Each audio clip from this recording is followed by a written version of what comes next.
Bueno, pues buenos días a todos, bienvenidos al Museo del Queso de la Casa Malpica, bienvenida a la delegada de Igualdad de la Junta de Comunidades, a Manoli, por favor, por acompañarnos, muchísimas gracias por estar aquí, a otros miembros de la corporación, a mi compañera Francisca de la Cruz como concejala, bienvenidos a todos a este espacio cultural que tiene Manzanares, Ciudad de Museos, bienvenido a Jesús Vela Coracho, que va a impartirnos una charla, porque dice que no puede ser conferencia, va a ser una charla amena, en la que vamos a hablar del punto estratégico en el que se sitúa Manzanares, ¿no? Ese cruce de vías pecuarias, ese cruce de caminos que da lugar al municipio y a la comarca y al lugar en donde vivimos hoy y en el que todos vivimos y disfrutamos.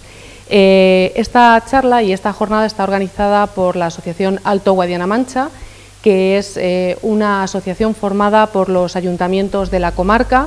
El Ayuntamiento de Manzanares forma parte activa, muy activa de esta asociación y tenemos como objetivo el promover ideas de ayudar a promotores que hagan comarca, que hagan que nuestra comarca avance, que el turismo se conozca mejor, que venga gente y nos conozca y que los jóvenes queramos quedarnos a vivir en nuestra tierra y disfrutar de las bondades que tenemos. En el Alto de Guadiana Mancha gestionamos ayudas muy importantes que vienen de Europa a través de la Junta de Comunidades y ayudamos a muchísimas empresas y a muchísimos emprendedores. Entonces, bueno, pues esta es una forma de divulgar la actividad que tiene la asociación y de divulgar nuestra propia comarca. Quería daros la bienvenida tanto a la gente de Manzanares, que os conozco a la gran mayoría, como a la gente que veo que no es de nuestro municipio. Y bueno, pues deciros que aprovechéis el día en Manzanares o el fin de semana si puede ser y que visitéis no solo el Museo del Queso, sino el Museo Sánchez Mejías, que está en este edificio, y el resto de museos con los que cuenta nuestra localidad.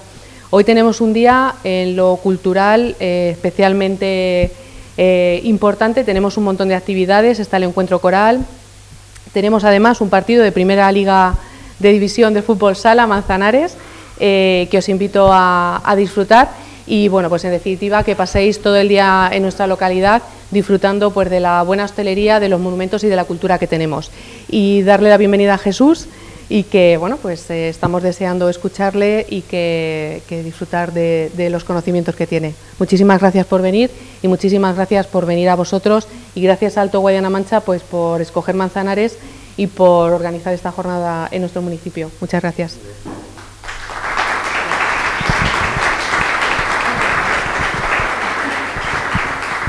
Te vayas. Agradezco sobremanera la dedicación y el entusiasmo que me dedica este hombre que me trae desde Barcelona y tengo un acento catalán marcado porque llevo viviendo allí pues como 60 y tantos años y entonces tengo un acento catalán poderoso, pero mi corazón es manchego, no hay un átomo que no sea. Por otra parte, estoy agradecidísimo porque ha venido mucha gente y yo pensé, con que vengan 12, y yo que me llamo Jesús tendré 12 apóstoles conmigo, ¿no? La gracia está en que tengo una vecina que es Manzagata, allí donde yo vivo, que es en Vilafranca del Penedés, y le dije, ¿no tendrás algún pariente por Manzanares para que venga a mi charla? Y me dijo, sí, tengo una hermana. Y le doy las gracias aquí a ella, ¿me entiendes? Porque ha venido. Dije, si son 12 más yo, que soy 13, pues seremos 14. Pero estoy agradecidísimos. Luego tengo otra suerte añadida, y es que tengo aquí dos historiadores espléndidos. Para más comunión, uno es de Manzanares y la otra es de La Solana, y siendo yo solanero, pues es un agradecimiento, pues no te quiero decir, al nivel que llego.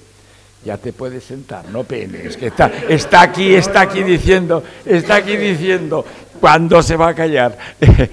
Tranquilas y tranquilos, no os preocupéis, yo soy como Baltasar Gracián, lo bueno si breve 2 veces bueno, y yo os dejo rápido para que os vayáis a tomar un vermut o unas cañas. ¿Empezamos? Pues venga, vamos allá. A ver, las vías, siendo Manzanares, que lo es, una encrucijada, es una encrucijada de caminos y sobre todo de vías pecuarias. La importancia de las vías pecuarias en Manzanares viene de muy antiguo.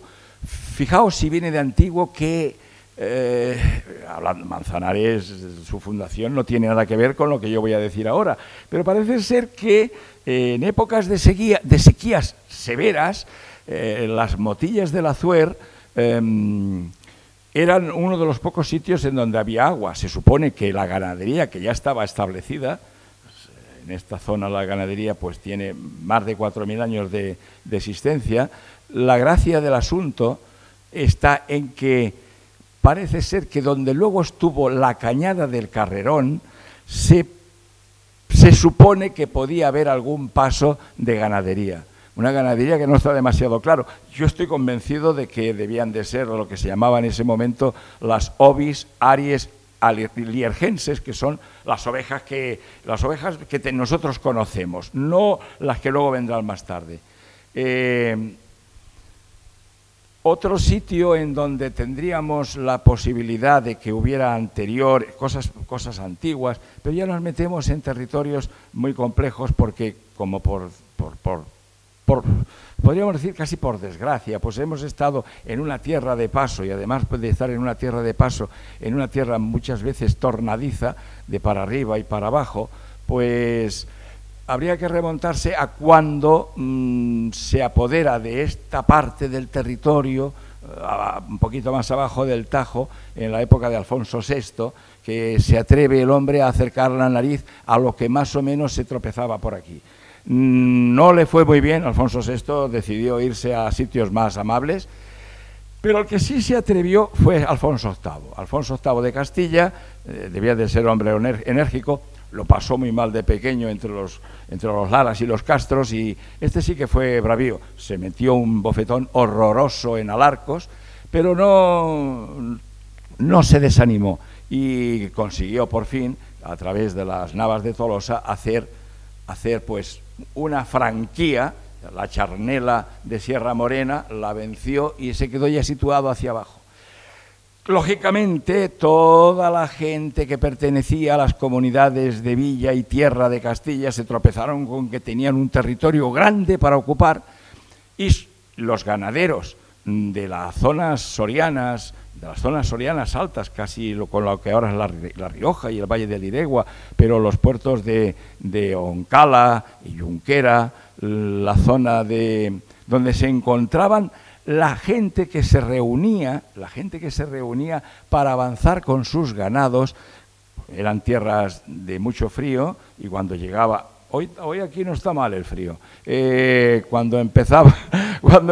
de los calorazos que hemos tenido, pues cuando empezaba a escarchar, a haber nieblas en la zona alta de esa zona de Castilla, la Sierra Cebollera, la Sierra de la Demanda, cuando empezaba a escarcharse por allí, las ovejas se ralentizaba el crecimiento de la hierba, y entonces las ovejas, que en ese caso eran todas, por decirlo de alguna manera, de los pueblos, de cada pueblo tenía su ganado, y como muchos se acercaban a los de alrededor, no se iban demasiado lejos porque tampoco tenían tranquilidad de seguridad. Empiezan a reunirse porque dijeron: la unión hace la fuerza, y vamos a empezar a hacer lo que son las cañadas. Tito Livio en un momento hace referencia a los movimientos ganaderos que venían a pastar por abajo, ¿me entendéis? Desde la parte de arriba de lo que ahora es España, bajaban a los descansaderos en donde podían alimentarse estos animales. La cañada más importante de todas las que nacen en esa zona fue lo que se llamó la Cañada Real Soriana. La Cañada Real Soriana se funda, por decirlo de alguna manera, antes de que Alfonso X el Sabio componga, porque fue una especie de composición, el concejo de la Mesta. La Mesta viene de que la gente que participaba podían ser ricos ganaderos, podían ser gente menuda, gente de la iglesia que tenía ganadería. Entonces conformaron un grupo de personas que era mixta la clase que participaba. Por tanto se llamó la Mesta, que no era una, digamos, una cacofonía de mixto para nosotros ahora, y entonces ellos empiezan a fundar todos los asientos de lo que luego devino el territorio este. La cañada esta de que os he hablado, pues empieza a tener peso antes de que la Mesta estuviera fundada. Lo que pasa es que había unos líos horrorosos entre los agricultores. Los agricultores no querían que las ovejas se comieran, lo que tenían plantado. Y lógicamente pues tenían unos conflictos terribles que le llegaban a Alfonso X. Alfonso X al final consigue, entre unas cosas y otras, mezclar a los unos con los otros para que hubiera un concierto y un protocolo que se pudiera seguir y no estuvieran siempre riñendo los agricultores con los ganaderos. Y se crean estas cañadas que te digo que las más importantes son 10. Aquí se llaman cañadas, en Cataluña se llaman carreradas, es lo mismo, se llaman carreradas. En Aragón se llaman cabañeras, en vasco son las ordibideac, que significa los caminos de las ovejas, para que tengáis una idea. Pero las auténticamente grandes y poderosas son las castellano-leonesas, que repito, que son 9 aproximadamente. Aquí confluyen 2 cañadas, una que entraba por el norte, que era la Cañada Real Soriana, que tenía 800 kilómetros de longitud desde donde nacía, y iba a parar más allá de Sevilla, para que tengáis una idea.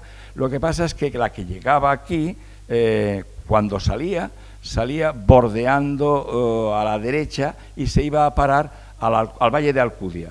Cuando entraba tenía 75 varas de anchura y cuando llegaba al Valle de Alcudia tenía 1 kilómetro. Es una curiosidad, las cañadas de aquí tenían 1 kilómetro de anchura cuando llegaban al Valle de Alcudia, que para ellos era el paraíso, imaginaos.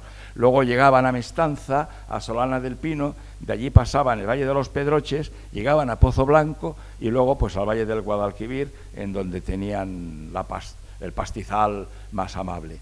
Esto era cuando empezaba a hacer mucho frío en el norte y quedaban las tierras nevadas, la Sierra de la Demanda, la Sierra Cebollera, pues muy a menudo quedaban nevadas y casi siempre escarchadas, con lo cual las ovejas no tenían que comer. En su tránsito iban comiendo por el camino y llegaban a esos territorios que os acabo de decir.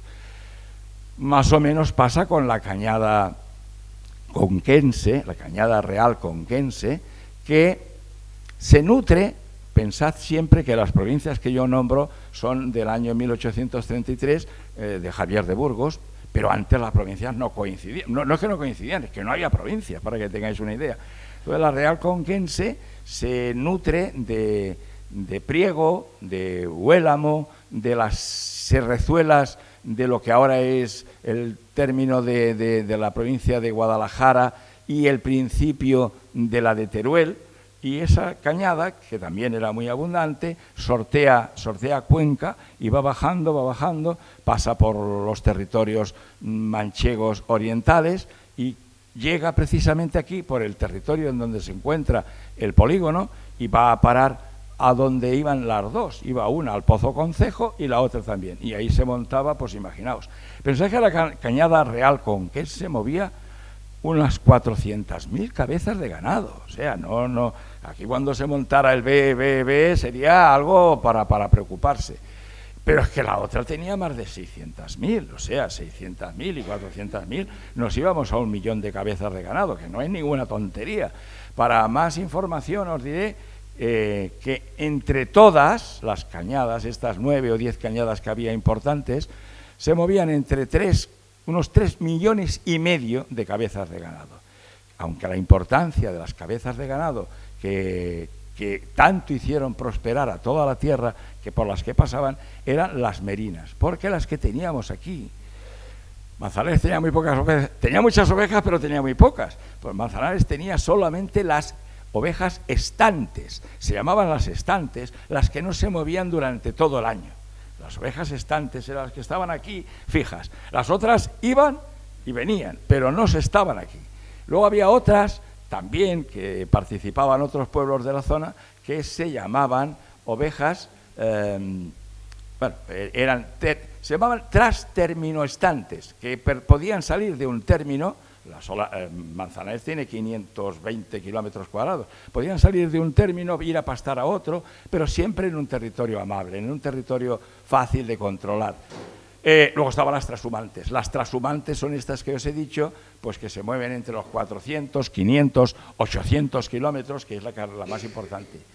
Salir, además de esas que os he dicho, había una vereda que se llamaba la vereda de Moratalaz, que también tenía su curso y tenía una cierta importancia, y había una que a mí me hace mucha gracia, pero no hace mucha gracia porque sea graciosa, sino se llamaba el Cordel de la Plata. Y el Cordel de la Plata salía de Manzanares, del Pozo Concejo, iba a Membrilla. Membrilla en aquella época no se llamaba Membrilla, venía de un origen romano. Es que estamos entrando ahora en un territorio que se llamaba Marmiella, que significa membrillo en latín vulgar.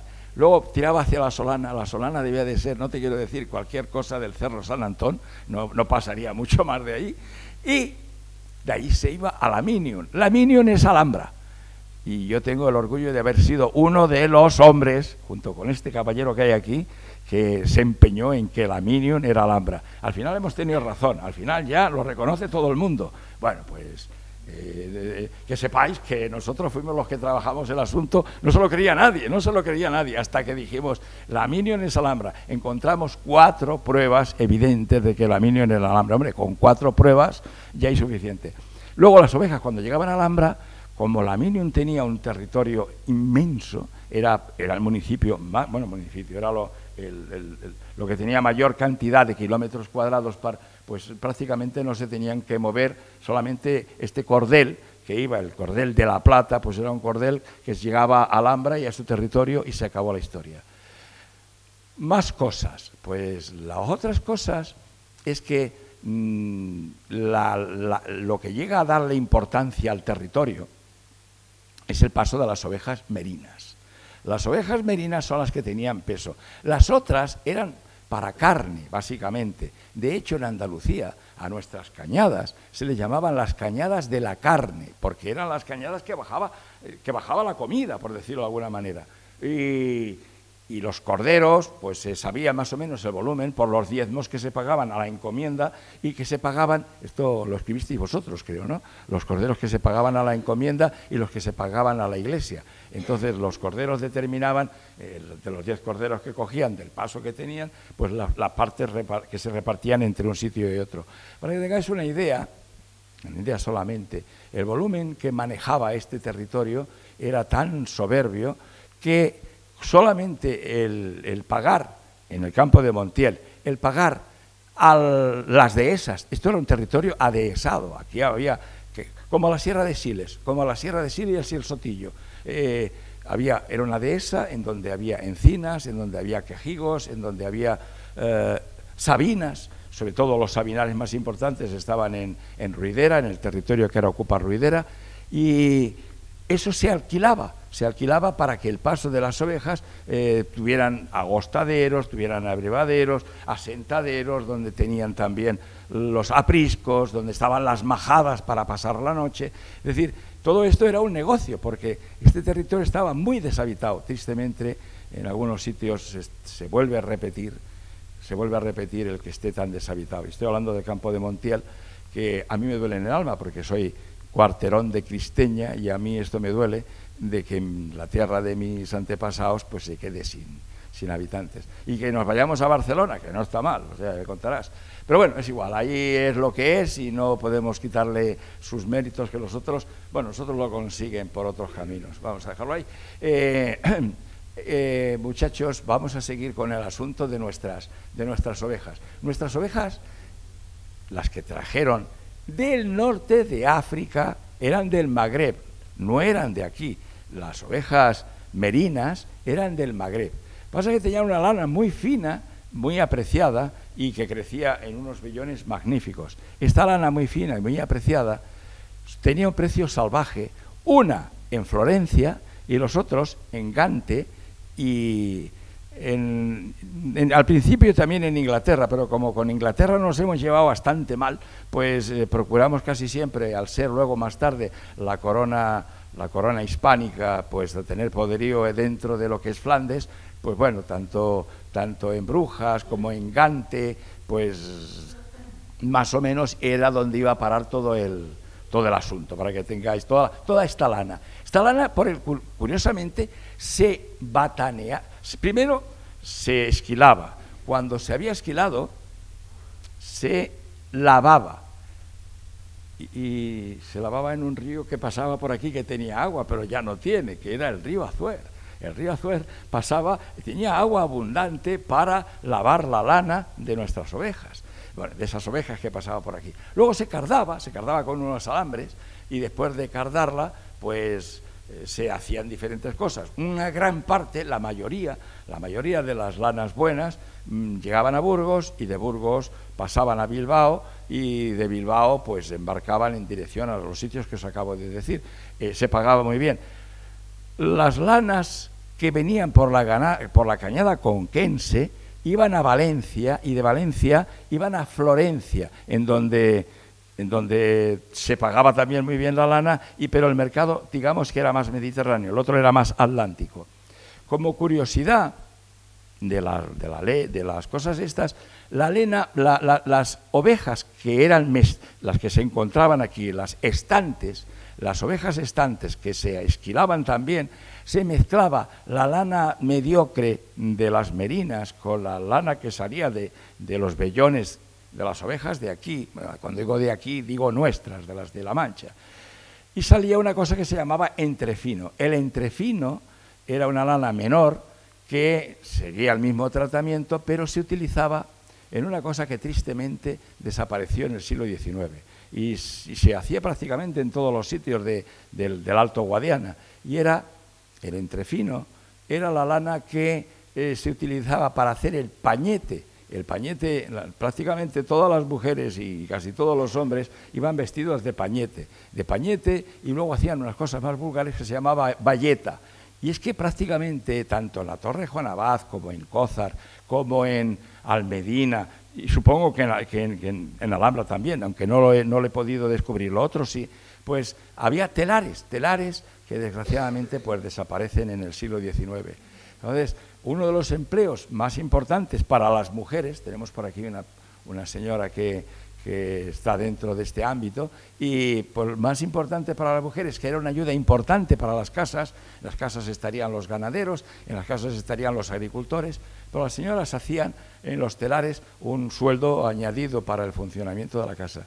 Fue una tristeza el que desapareciera todo este afán de construir pues digamos telares y cosas que añadían más valor a lo que hacían en esta tierra. A partir de ese momento empieza a decaer, cuando desaparece todo eso, empieza a decaer la población. La población empieza a marcharse, aunque con todo y con eso, al principio del siglo XX, Manzanares tenía 10.000 habitantes y ahora tiene 18.000. Es decir, mantiene un estatus de crecimiento razonable.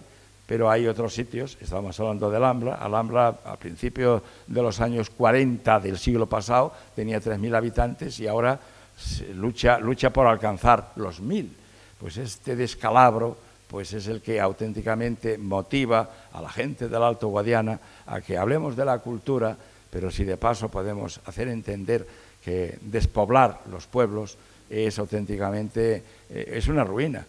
Alguien, sé que habrá aquí gente del mundo de la política, no se quiere entender que sin los pueblos no hay futuro.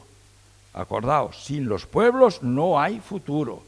Por mucho que a menudo la política se empeñe en que no haya futuro en los pueblos. Esto en literatura se llama una epanadiplosis, lo digo para los que sean entendidos. Pero es así, es concretamente eso que os acabo de decir. Y yo cuando paseo, soy de estos raros, yo soy raro, soy de estos raros que coge el coche y se va a ver dónde estaban los cortijos manchegos, ¿me entiendes?, las quinterías, y las veo arruinadas, allí no hay nada, aquellos son esqueletos que parecen de las obras de Bécquer. Dice, Dios mío, ¿qué ha pasado aquí? Yo me acuerdo del Herondo, me acuerdo de los almendros, me acuerdo del molino del Moro, me acuerdo, y alguna venta todavía se aguanta. Aquí cerca de Daimiel hay una que se llama del Borondo o algo así, que mantiene la dignidad. pero lo demás es un auténtico cementerio de mampostería y de tapial. No me veáis como un hombre apenado, no lo soy un hombre tirando a bravío, no les he salido un manchego irredento allá arriba, ¿me entiendes? Sí, perdonad, les he salido un grano en el culo, o sea, así de claro, no penséis. Pero claro, tengo que reconocer que ellos se lo montan tan bien, que lo que hacen es prosperar siempre. ¿A costa de quién? Eso ya es otra historia. Pero a donde me estoy refiriendo con esta postura es que estamos a menudo, yo me he quedado perplejo hoy de lo bien que está esto. Esta gente se gastan el dinero o por lo menos lo aprovechan bien. Este sitio es bajísimo. Vas a otros sitios y te dan ganas de llorar, no porque no tenga motivos para estar entusiasmado por estar allí, sino porque piensas, Dios mío, se ve la diferencia. Alguien se come el muslo y a que nosotros dan las patas de gallina, o sea que alguien se lo está pasando muy bien. Pero bueno, veo que me entendéis, que no puedo decir más, porque si esto lo están filmando y va a algún sitio, no te quiero decir. A partir de ahora me declaran enemigo número 1, que ya casi lo soy. Mi asunto iba a deciros que la lana nuestra, que era la lana de merino, tuvo la desgracia. Pensad que coger una oveja merina y sacarla de España podía costarte la vida. O sea, estaba penado con la pena de muerte, lo sabéis, estaba penado con la pena de muerte. Lo que pasa es que como somos tan generosos, pues empezamos, así como regalos de bodas, a regalar parejas de merinas a quien se casaba en algunos sitios. Y ahora resulta que de mayor proporción, aquí ya no hay, aquí ya se acabaron las merinas, porque además dan una carne, tengo por aquí una carnicerita monísima, que la carne de merino, cuando te la comes, sabe a pellica, tiene un olor que a mí no me gusta. La carne de oveja manchega es magnífica, y no sé dónde vi el otro día que asaban costillas de oveja manchega y pensé, el cordero manchego, pensé, ¡joy, qué rico! Hasta a mí me olía y lo estaba viendo en virtual, pero la carne de merino solamente era para hacer lana. ¿Sabéis dónde hay mayor cantidad de ovejas de merino en el mundo? En Australia. En Australia, y fueron unas cuantas que mandamos nosotros como regalo, no te lo pierdas. Para los que quieran curiosidades, os diré que las razas de ovejas que pasaban por aquí, más o menos, eran 45, pero en España había 450, no te lo pierdas. O sea, en España y en los territorios, pues había ovejas también en América también era España. En fin, cuidado con estas cosas, que éramos una potencia que se ha quedado en lo que somos y en donde estamos, no queda otro territorio. Yo lo único que, por eso decía que no era una conferencia, sino que era una charla, era animar, aunque a la gente que hay aquí, hay gente joven, qué alegría, pero nosotros somos talluditos y ya esto ya va a ser más complicado, pero cuando veo gente joven con este talante y esta apariencia, pues me hace todavía confiar en que podemos remontar y que podemos tener ese punch que tuvimos en el pasado. Posiblemente sean ensoñaciones de Quijote, pero es que alguna vez en la vida hay que ser alguna vez Quijote. Y yo no necesito mucho echarme loco, estoy bastante, y lo único que pretendo con vosotros es que si podéis ayudar y podéis llevar en el corazón, como yo llevo el sentimiento manchego, pues diría lo que decía Cervantes: por más que me afano y me desvelo en parecer que llevo en mi talante mi condición de manchego y solanero. No sé si me explico, aunque me añadiría la de manzagato también. Me han dicho que es manzanareño, yo siempre os había dicho manzagatos. Así es que, perdonadme si es que es un insulto, yo no lo sabía, pero nosotros siempre habíamos dicho manzagatos, los manzagatos, que desde la Solana os teníamos así como estos que están más arriba, ¿no? Y yo siempre he pensado, están más abajo, porque la Solana está más alta. y no te quiero decir Alhambra, que está en un altozano allí, que claro, está muy alta porque debajo está el Laminio.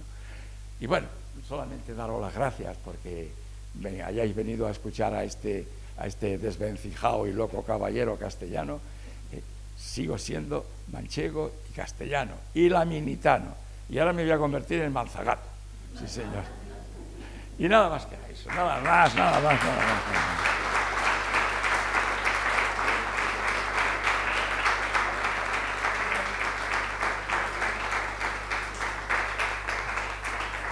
Os he hablado casi 3/4 de hora, pues no está mal, o sea que... Y además ya veis que llevo un papel y estoy mirando. Algunas veces, anda, mira. Bueno, esto se me ocurrió porque me dice, ¿y vas a hablar todo el rato? Digo, sí. Y me dice, ¿y no te vas a cansar? No. Y me dice, llévales algo. Digo, ¿qué quieres que les lleve? ¿Catanias catalanas? No, llévales algo. Y entonces, pues he traído aquí algo que todos habéis visto.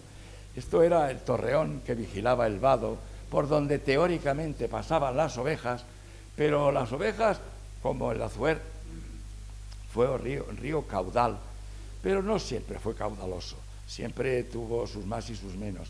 Era un río caudal y también lo que se buscaba desde este torreón era ver quién podía pasar el vado, no sé si militarmente, claro, evidentemente. Se me ha olvidado una cosa, deciros interesante, que aquí mis amigos historiadores me han chafado la guitarra, porque siempre he creído que la presencia de moriscos en esta tierra es muy importante, siempre. Es intuición, no tengo la posibilidad de demostrarlo, pero tengo la intuición, y ahora os explico el porqué. Esta es tierra de agua somera, el agua está muy cerca, ahora ya no tanto, ahora tienes que hacer perforaciones para regar las viñas.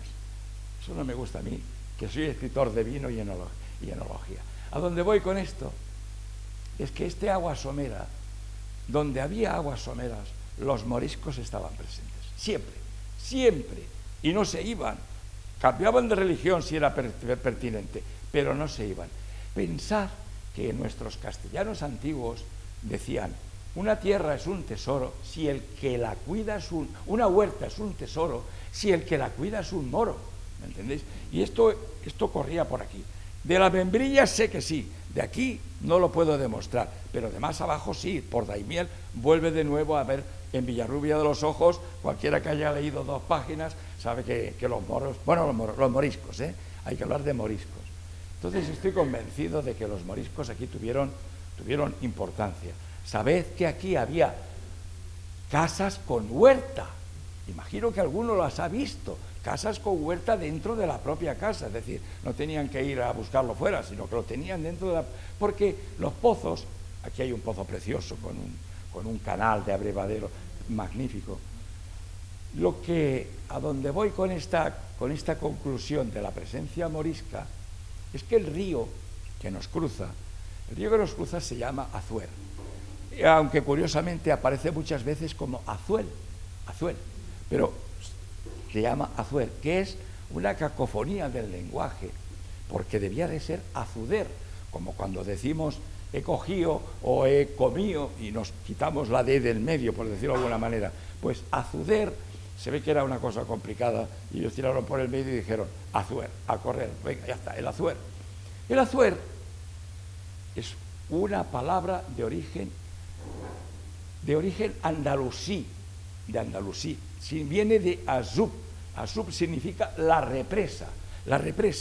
Y nosotros, mi hermana y yo, teníamos, pobre hombre ya no está, teníamos un tío que tenía una huerta entre la carretera de Valdepeñas y la de San Carlos del Valle, tenía una huerta de estas que funcionaban por inundación.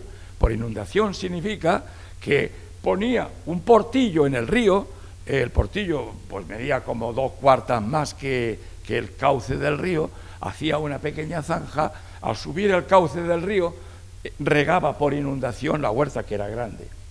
¿Cómo sería la cosa del Azuer en aquella época?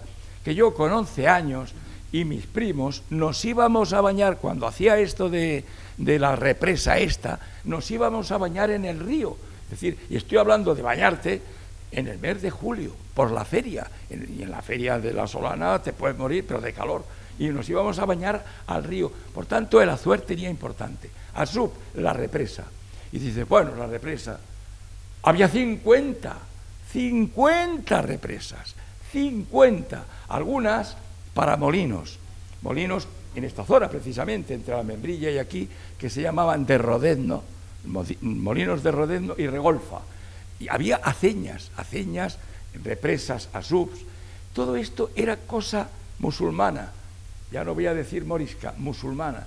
Y eso ha permanecido durante mucho tiempo. Y había batanes. Los batanes buscaban que fueran más inclinadas para procurar batanear las mantas que se hacían con la lana barata de las ovejas de la zona, no de las ovejas merinas. Se hacían las mantas, se bataneaban.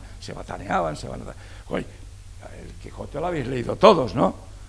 Y la aventura de los batanes pasa por aquí la aventura, que está con un miedo Sancho Panza horroroso, porque escuche el repiqueteo de los batanes y se piensa, como el otro estaba tan loco, pues dijo, a ver si va a ser verdad, y van a venir un montón de gente por aquí. En realidad los batanes que repiqueteaban, y al batanear iban haciendo que la lana se fuera aunando, y de ahí sacaban unas mantas que se tapaban ellos, las mantas pardillas, las capas pardillas salían de estos batanes, y es que eran las lanas de las ovejas ojinegras ureñas que venían en la ganada, en la cañada conquense. Es que se me había olvidado decirlo, como no lo apunto, pero así os lo refresco. He estado esta mañana 3/4 de hora con un fulano que ha estado hablando todo el rato y no ha mirado un papel.